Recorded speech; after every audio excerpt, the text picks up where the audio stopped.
लेकिन भाई उसके लिए ना तुम्हें पढ़ना पड़ेगा पहले। ये नहीं भैया क्वेश्चन समझ नहीं आ रहा है, मेरे से नहीं हो रहा है, नालायक आदमी, समझ में नहीं आ रहा तो कर, कौन सीखेगा?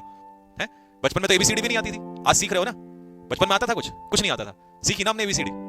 तो इसीलिए शुरू में लगता है टफ लगता है, ऐसे तो आदमी को मैथ्स नहीं आता, तो सीखना तो पड़ेगा ना, प्रैक्टिस तो करनी पड़ेगी। जो सब्जेक्ट हमने पहले ना पढ़ा वो हमें टफ लगता है।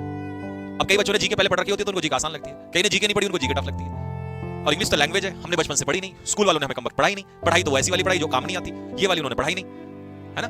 सही कह रहा हूं ना, दिल मारो फेंक के बात है कि नहीं है? वो अलग ही, उनका अलग ही चलता है स्कूल में, पता नहीं कौन सी इंग्लिश करवाते हैं वो, वहां ये वाली आती नहीं है। अगर ये वहां पढ़ा दिए होते तो आज इतना भारी काम लगना रहा होता। और ये बात तो मैं उनकी नहीं बोल रहा, कभी सोचो तुम यूपी बोर्ड और राजस्थान बोर्ड वालों की, ये तो मैं सीबीएसई वालों की बता रहा हूँ, वो भी पता नहीं क्या करवाते हैं, वो करवाते हैं जो यहाँ नहीं आता उनको। सीबीएसई वालों को भी आदों को पता नहीं होती ग्रामर का, वहां तो बस ऐसे राइटिंग और लेटर ये सब चल रहा होता है। तो समस्या ये ना, हमारा एजुकेशन सिस्टम इतना भयानक है कि वो पढ़ाते हैं जिसका यूज नहीं होगा, स्कूल के बाद जिस चीज का इस्तेमाल होता है वो नहीं पढ़ाते यार, पता नहीं क्या क्या पढ़ा देंगे हमें। फिर हमें लगता है स्कूल के बाद कि अब एजुकेशन तो अब स्टार्ट हुई है, बात सही है नहीं है?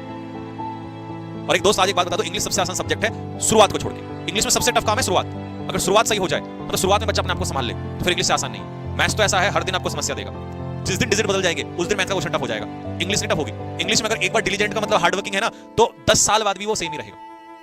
मैथ्स में थोड़ा सा भी 4 into 5 की जगह 4.5 into 3.4 कर दिया ना तो एकदम रायता फैल जाएगा, इसलिए मैथ की बड़ी समस्या है।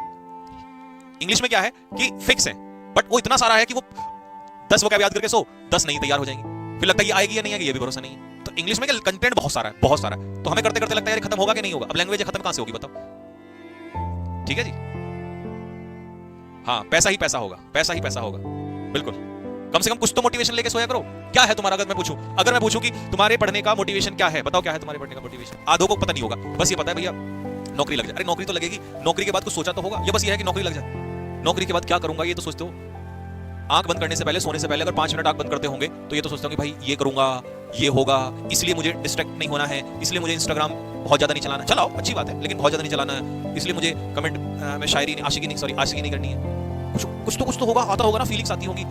एक दिन मैं भी बढ़िया गाड़ी में घूमूंगा, है ना, घर वालों को भी घुमाऊंगा, या कुछ और ही आता है, कुछ और ही चल रहा होता है, बताओ क्या मोटिवेशन? कुछ तो होगा, कम से कम कुछ तो सोचा होगा तुमने जीवन में।